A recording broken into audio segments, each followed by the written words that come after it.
శ్రీశైలం మల్లికార్జునుని దర్శనం అయిపోయాక క్షేత్రపాలకుడైన బయలు వీరభద్రస్వామి దర్శనానికైతే వచ్చేసాము. గుడి అయితే చాలా బాగుంది. ఇలా ఓపెన్గా ఉందన్నమాట. సో ఈయన ఇక్కడ క్షేత్రపాలకుడు, తప్పకుండా దర్శించుకోవాలి. తర్వాత అలా అయిపోయాక కొంతసేపు రెస్ట్ తీసుకున్నాం అనమాట. తర్వాత ఏం చేసామంటే అన్నదానానికి వెళ్ళిపోయాము. 11:30 నుండి స్టార్ట్ అవుతుంది అన్నారు. సో మేము 11 కల్లా లైన్ కడితే ఒక హాఫ్ అన్ అవర్లో వెళ్ళిపోయాం లోపలికి.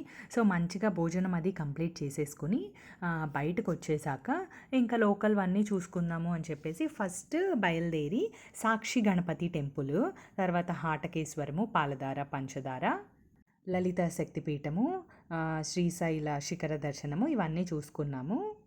సో ఇవన్నీ నెక్స్ట్ పార్ట్లో చెప్తాను.